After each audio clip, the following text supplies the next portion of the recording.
Good afternoon, everybody. This is Jamie Marcus at the Wyoming State Library, and I would like to welcome you to today's webinar on volunteer liability with Bill Miller. So take it away, Bill. Good afternoon, everybody. Those that don't know me, I'm the loss control manager for LGLP. For most of the libraries in the state, we handle your liability coverage, and I'm the loss control manager. Just want to put a quick blurb out there that, at any time you need anything from us, you can go out to our website. If you go to Google and just key in LGLP, we're right there. We're one of the first ones to come up. And it will show you what different classes we offer. I have about 16, 17 different modules out there I teach on the HR side. We have over 25 modules for safety and those are areas. And Judy Just, who's a new employee of ours, is now handling that area because I haven't been able to get to it. LGLP, unfortunately, has grown to the size where we have 515 entities, so it's very difficult to get to everybody. But I can't stress enough that if you are in any kind of areas, whether it be employee issues or safety issues or anything, please do not hesitate to call me because we are a free service to you. We are there to help you stay out of trouble. With that, I'm going to go ahead and get started in this. I don't know if we'll be here a full hour or not. This is something that recently has really come to light. I'm also president of Colorado PRIMA, which is Public Risk Management Association. And the last year I was out at the national conference, there was a huge class put on about volunteers and the problems they're seeing with volunteers. It hasn't really hit Wyoming, and I hope it doesn't, but back east there are lawsuits starting to happen all over the place because volunteers will do something that they shouldn't have done, or they're getting themselves in trouble on something and they turn right around and they'll file suit against the entity. And what we're going to talk about today is how to avoid those issues. The one thing I will tell everybody right now is that belonging to LGLP, we do cover volunteers for liability issues, as long as those volunteers are operating within the scope of duties that you have assigned to them. And we'll get into that a little bit more, but we, under LGLP, we cover all employees, all board members, and appointed volunteers for specific events. So I know there's been some question of whether we do cover volunteers or not. Yes, we do, as long as there is some sort of documentation to show that those people are volunteering for you and what they're supposed to be doing. And the reason we need that is because of what I said earlier about them operating within the scope of their duties. I'll give you a quick example. We had a municipality not too long ago that celebrated their 100th birthday. They had a whole slew of volunteers helping them with their big celebration, and one of the volunteers actually had a cousin that showed up and came in and did some really stupid things while helping them. And we looked at it and says, was he approved by anybody to work there? No. And so it left that municipality in a bad shape. And how we govern everything is we govern everything through the state statutes. And that's exactly what the state statutes say, is that, operating within the scope of their duties. So with that, are there any questions yet? Yeah, and this is Jamie again. And as you have questions, or if you have questions, please put them in the text chat, and I will feed them to Bill when they are appropriate. Additionally, we will make sure to get you Bill's contact information, so as you think about this information or take it to your board or anybody else, or you can always ask Bill a follow-up question at a later time. And Jamie brought up a good point there just by saying board. One of the things that's been a pretty hot topic around the state that I'm helping a lot of entities with right now is board training. Trying to make sure that they understand what your role is as directors, what their role is as a board member. I've had a few boards out there recently where they've had a couple members who are trying to basically micromanage people, and it's no, that isn't to take place. So I go out there and I meet with these people and I do board training, and I know up in Weston County I've actually done several trainings up there for them. So Once again, that's a free service to everybody, so don't hesitate to get in touch with us at LGLP so that we can help you out with that. So the topic today is volunteers. Can't work with them, can't work without them. I was trying to just come up with something that was kind of catchy, but if you look around this state, the vast majority of governmental entities are volunteers helping out all over the state, and thank God they are out there. But you also start getting people in there that don't quite understand what they should or shouldn't be doing. So with that, we'll go to the next slide here in just a second. Go for it. As I talked earlier, LGLP covers all volunteers that are appointed for specific events or tasks. Anything that, as long as we have it in writing of what those volunteers should be doing, that they've been approved by you or by the board, we're in good shape with the coverage. Now, the next bullet that you see there is inmates and community service. We're really having an issue with this because there are several courts out there that are taking inmates or taking people that they're assigned that got in trouble with the law, and they're assigning them community service, and they're saying, well, you need to go over here and you need to do some work for, let's say, the library. Well, our issue gets back to that. What if they assign somebody there that all of a sudden has a bad day and causes injury to a patron or causes injury to something? Who's actually going to cover that? Because that inmate is not actually under the state statute covered with us. So if you run into an issue with this, please don't hesitate to give us a holler, because we have been having to talk with several attorneys around the state. We're having to talk to several people saying if it's a state court that's assigning this, we feel the state needs to cover those inmates for the community service, or and I say inmates, but it could be just about anybody that got in trouble with the law, and then the court's saying, well, to help pay your restitution, we're going to go ahead and assign you to community service for either the county or the library or park and rec or whatever. Our biggest concern is who's really watching those people and who's making sure they're getting it done, and that shouldn't really fall back on the directors. I'm sure most of you would agree with that you're too busy to have to take on anybody else or the other responsibilities that might be said by the courts to watch these people. So if you run into that kind of issue, please don't hesitate to give us a call, and we'll try to help you through that. But we're actually been talking to the AG's office. We're talking to everybody about this. It's saying, this isn't really good to assign these people this community service, even though they do serve a purpose. There needs to be a lot of the things in place, including who's going to cover them for liability. And we're trying to make the state step up to the plate and take care of that.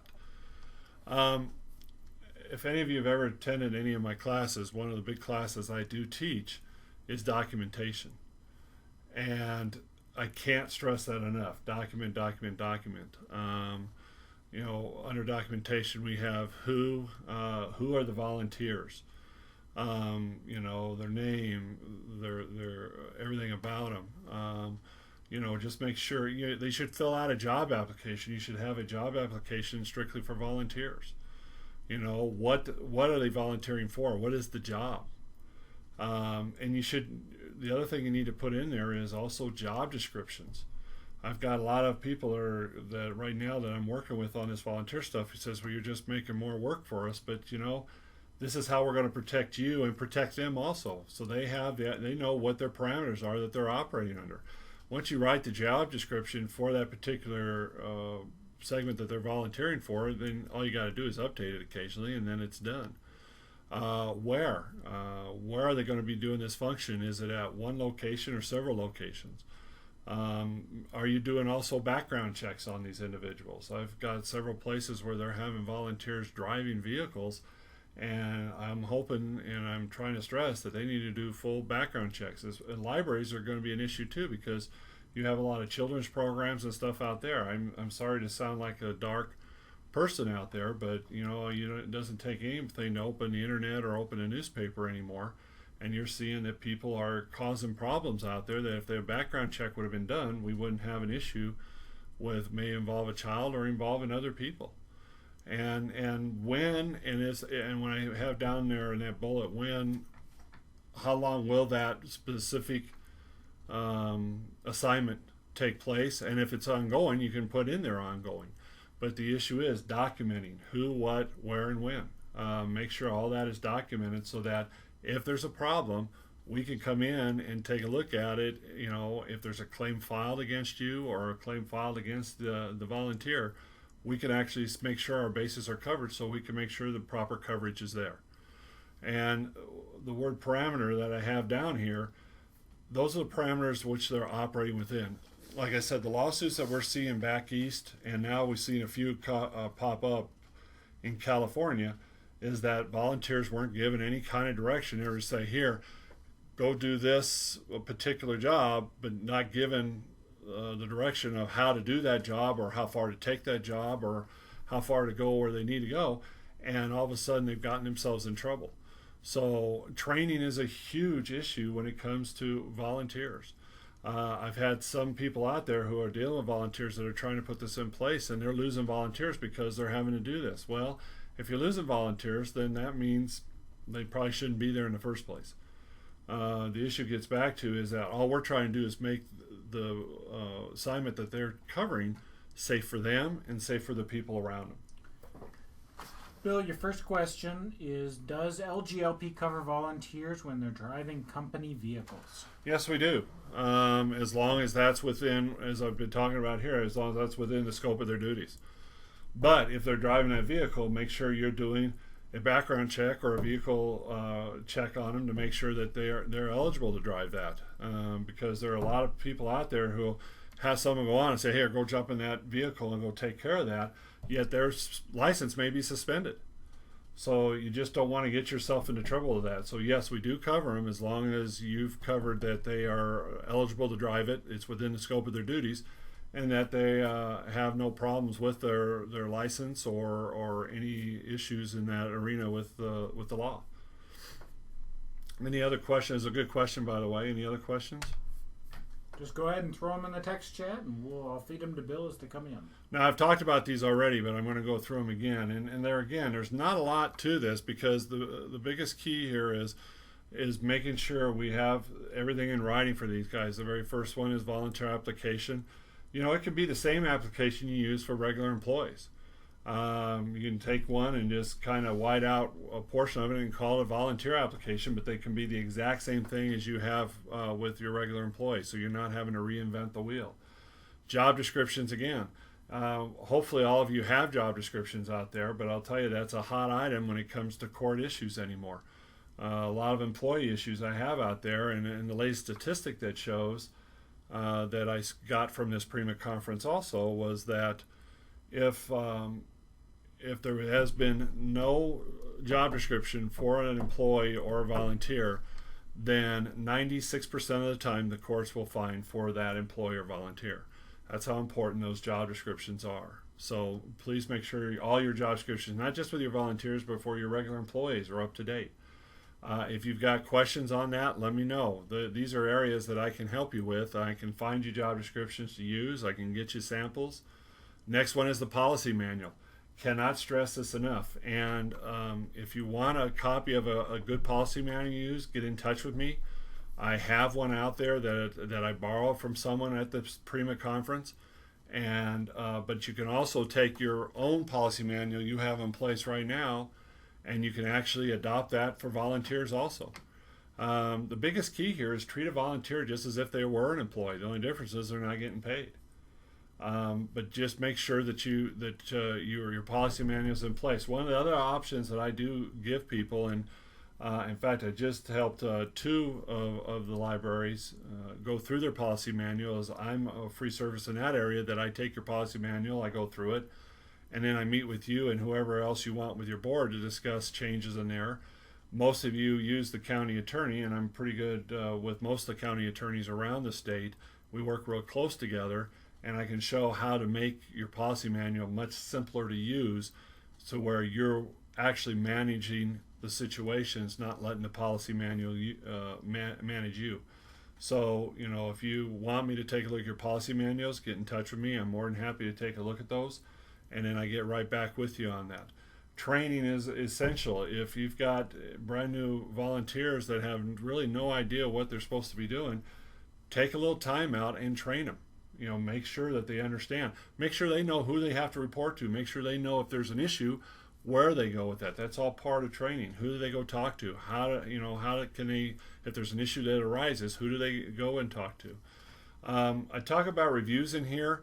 There again, I don't know if you really need to do a review on a volunteer, but if you feel like you do, and to let them know how they're doing or stuff like that, that's great. Reviews are very, very important, especially for employees, but for volunteers, that's something that, it might be a little too time consuming for you, but, even just a few words written down on a piece of paper that goes into that volunteer's file will save you if something ever happens and you might have to go to court.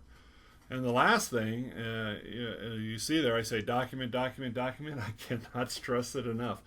I was just telling Jamie, just this morning alone, we got 4 lawsuits that came into our office. And 3 of them have to do with employee issues. And as soon as I started making calls and talking to the people involved, documentation wasn't done. And so when it goes to court, they're always going to fine for the employee versus the entity if no documentation was done. So I cannot stress it enough. And once again, if you guys want me to come out and teach any classes to all your staff, if you want me to do any board training or anything like that, go out to our website at LGLP and it'll list all the different classes we do. The biggest thing I've been doing, helping everybody with, in fact, tomorrow I have 3 different ones I'm doing on just how to do reviews and the best way to do those. And I also throw in my documentation class with that so that everybody understands what they should and shouldn't document. So, and I thought that was it. So, here, Bill, let me jump in here from the state library's perspective. I just want you to know about job descriptions and the policy manual and some other information about volunteers. You can find a lot of good training webinars and programs through our monthly list of free library-related events that both comes as an email and then is on our training calendar. We list quite a few from national free volunteer organizations that put out some darn good information on how to create a policy manual, how to update your policy manual, what types of job descriptions are out there, and where to pull some of their samples and things of that nature. They also do a lot with reviews for volunteers, and there are some rather large groups that have set up a whole review process for their volunteers. Not that you would want to do that, but there are models out there that you could adapt or at least, take a look at as you may think about, doing some of this stuff in your library. And then we do have another question, so feel free to jump in with some questions there in the chat box. Bill, does LGLP cover teens if they have signed parental consent, or what might somebody under the age of 18 need to be covered? If it's a teen that's volunteering for you guys, and with the libraries, this isn't a really bad one. Under the state of Wyoming, because we're an ag state, they can actually go as low as 14. LGLP really doesn't want to see anybody under 16, just because there's some other legal issues out there. Under the age of 18, we don't want anybody working any kind of machinery, because that brings up a whole nother arena too. But if you got parental, for 16 to 18-year-old, and you've got parental consent, and yes, we do. That we would treat them any different than any other volunteer. They would absolutely be covered. If you've got questions about, if you're under 16, I'm not saying we won't cover them, but we're real hesitant because we have seen some other cases out there in civil court, which opens up a whole nother can of worms. It's really sad that I have to be hesitant with this because, as I'm sitting here talking to you today, there could be something flying in our office, and all of a sudden there's a new court ruling that we have to change the way we're thinking. But right now, LGLP does cover teens. Just make sure that there is some good supervision with them, that they're not left alone, and on their own. That's the biggest key. That I can say with teens. Even with, I have a lot of counties that use teens, to mow and do stuff in the summer. Well, one of the things we've had to get them to make sure they're doing is that they're under supervision constantly while they're out there doing stuff. so that there's no issues. I'm sure I don't have to tell everybody this, but sometimes teens get a little crazy. It's just part of growing up. But just make sure that they have good supervision, they got good training. Yes, we do cover them. I hope that answers your question. But there's always this issue about how far down in age you can go. And I like to see everybody try to stay at 16 and above if we can. Even though the state statutes talk about 14, most of that's for the farmers and the ranchers and the ag side. But I'll tell you, on the other side, not the liability side, but the comp collision in that area, most of the private companies are flat out saying nobody under 18. So, we'll still cover liability-wise, probably from 16 down. But yeah, if you have a parental consent, that's great. We need to have that, and just make sure they have the good training and they're well supervised. Okay. Are there other questions for Bill? I'm gonna throw out the LGLP website is lglpwyoming.org, and we will also append that to the archive version. And Bill can be reached at LGLP, and again is willing to come out and do training with you, for you, to you. And please go out to our website, because it gives you a lot of good information. One of the other things, we've got a brand new website which we're really happy with. We also have a calendar out there, and on that calendar, Judy and I are trying to make sure we're updated. In fact, I think mine's updated all the way through November already. But if I'm in a certain area and you need me to stop in, I'm more than happy to stop in there. If you go out there and look at the different classes we're teaching in your area, you are more than welcome, you and your staff are more than welcome to come over and sit through those classes. It's open to anybody that's in our pool. So, in fact, I've got one that's getting ready to happen in about 3 weeks. And I've already got, it started off with a senior center, and now I have a municipality, and I actually have a sewer district that's actually all going to appear there, because I'm teaching the topic that they really want to see. So take a look at that calendar. Judy's safety training, we're wide open with that too. A lot of people think library safety. Well, trust me, there are a lot of areas in the library that there are safety issues, especially with the new, instead of MSDS sheets, it's or just SDS sheets, and all those have to be updated and be where they at, because the federal government has just mandated a whole new section in that, and Judy has all that information. Do we have another question? What about Eagle Scouts or other organizations that want to do projects in and for the library? Do we treat them as volunteers, or do we need sort of an agreement with their service organization? You would basically have that with their service organization, and they would cover them on any liability issues, because they're doing, if it's an Eagle Scout, they're going to be doing it for their badges anyway. So usually, and Boy Scouts of America really do have pretty good liability coverage, so you just need to make sure that they show you proof that they do have their coverage. I don't know of any that don't, but you never know, one might slip through there. But they would just make sure you have it documented, who's doing it, it is what it's for, and they should handle that coverage. It shouldn't be any problem whatsoever. Good question, though. Okay. Well, it seems like all the questions have been answered, but Bill and I will stick on the line here and wait for any more to come in through chat. We'd like to thank you for coming to the webinar, and we hope you found this helpful. And again, if you have further questions or think about this later and decide you really need to talk to Bill one-on-one, by all means, give him a call or shoot him an email, and he'll get back to you. Thanks, everybody. Thank you.